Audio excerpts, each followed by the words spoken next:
What's going on, button pushers from all over the world? My name is David, and today I want to talk to you guys about PolarPro's new Variable ND Mist Edition. Now, this is a new filter that they've introduced, pairing the Black Pro Mist into their already made Variable ND filter by Peter McKinnon, their collab that they did, and a few different features. So today I want to run through some tests to kind of compare it with other filters that have the Pro Mist look and show you guys exactly how it scales up with them.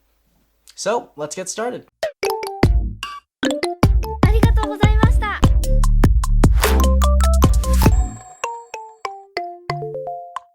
So for those of you who don't know me, I am a heavy Black Pro Mist user. I use it in pretty much all of my projects. I just really love the look that comes out of it, and my favorite at the moment is actually the Tiffen 1/4 Black Pro Mist filter. It just gives off a really good amount, not too little but not too much halation. So there are different levels and different thicknesses when it comes down to it. So we're going to be comparing the PolarPro Mist Edition filter, which is supposed to be equivalent to a 1/8 Black Pro Mist filter, which is very thin. It's a smaller glass, so it means there's not as much halation as there could be.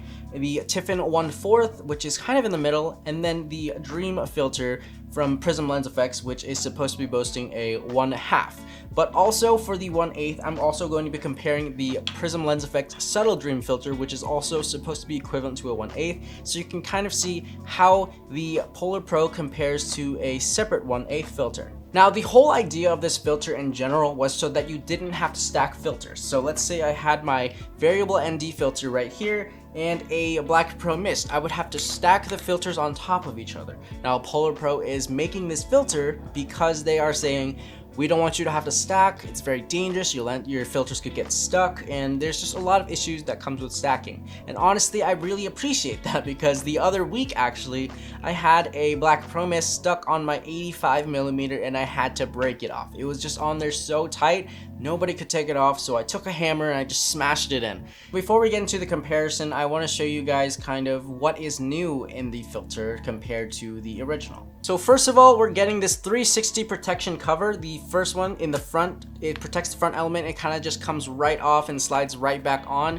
Very easy installation and very easy removal. And the bottom half is actually a screw on. So it screws onto the bottom of the filter and you kind of just screw it off, and you get 360 protection all around. From there, you have the filter ready for use. So now you can screw it onto your lens or whatever, and honestly, the front element cover does not require the bottom to be on. So if you had this attached to a lens already, you could just throw it on the lens and have it protected in the front element to begin with. Easy. Very simple, and I really love the whole idea of it. The second thing that we're getting out of this brand new filter, besides some new coating, is actually haptic feedback for each stop of ND. Now, when I try to switch an ND, usually on my original variable ND filter from PolarPro, it just slides super easy. There's no clicks, there's no actual stops, but it goes like a nice little gradient just from here to there, and it just slides, nothing holding you back. But for the new filters, they have a haptic feedback, so when it hits the next stop, it clicks in, and you can actually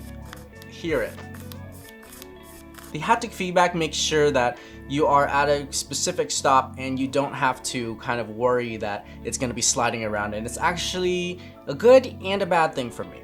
So it's very good because I won't accidentally slip and slide and switch to a different stop, but at the same time, let's say I'm doing a gradual shot where I kind of want to make it gradually brighter, walking into a building or something, I will not be able to change it on the ND. I would have to do it on the camera, but I don't like that because then it adds a lot of shake to my shot. So let's see an example here. I actually shot a shot of someone walking into a building, and I actually used the PolarPro ND filter to change the light settings to make it a lot easier and gradual when I walked into the building where it got darker and I had to bring in more light. So that is where it helped me without the haptic feedback. Now, if I had the haptic feedback, I would get a lot of shaking when I did it, and the video would not look as smooth.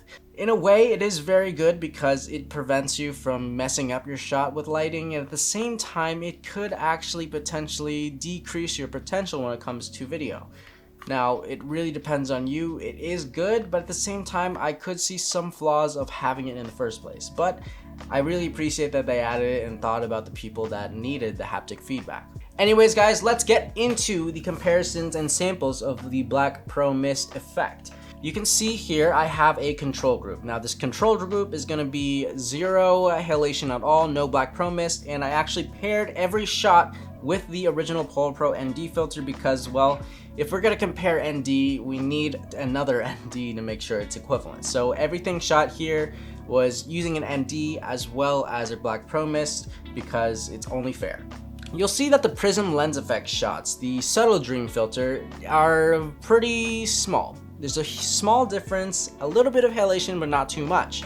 And then we're gonna jump over to the Tiffen 1/4, and you'll see a lot more halation. You're gonna see the light glowing a lot more and all that stuff. And then you jump over to the Prism Lens FX Dream filter. Now we have this in a 4x5.6 because that's the only one that I have for a matte box, and it is a lot. You see a lot of glow, you see a lot of halation, and it looks really, really, really, really, really dreamy. Jump back. We're gonna go to the PolarPro Mist Edition, and you can see that it is kind of equivalent to the Prism Lens FX look. It's very subtle, very like light, so you're not getting that much halation, which is in a way very good because then if you wanted to, you can add on a second 1/8 or you can add a 1/4. The PolarPro Mist Edition is actually here at the bottom with a 1/8, a super thin coat of black pro mist, and everything else is, you know, substantially more. If you're looking for something very subtle for the black pro mist as well as an ND filter, this may be a really good option for you. And I think I'm going to be using this a little bit because, you know, you can never get too much black pro mist unless you're stacking like 3 whole 1/2s or something.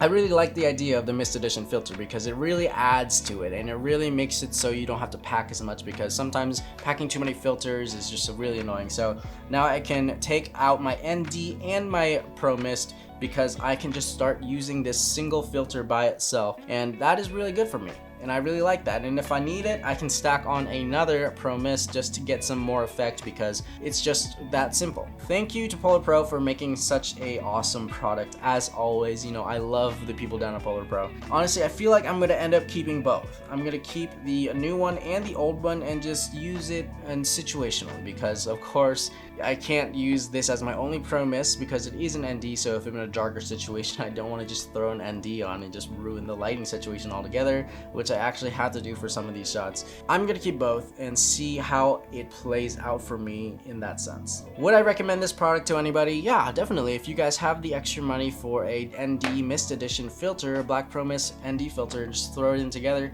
it makes for a really good product. So definitely would recommend it if you think it fits your situation, if the haptic feedback is good for you, if you enjoy not having to accidentally switch light in the middle of something. Honestly, that's it for today's video, guys. I just wanted to give a quick little comparison of each of the Pro Mist filters because I use a ton of them, so why not? Make sure you guys give this video a thumbs up if you liked it. Leave me a comment below. Let me know, do you use Black Pro Mist filters and which one is your favorite? Make sure you guys hit that subscribe button if you haven't already subscribed, and I will see you guys in the next video. Have an amazing day, morning, night, wherever you're watching from. Keep pushing buttons, and I'll see you next time. Peace.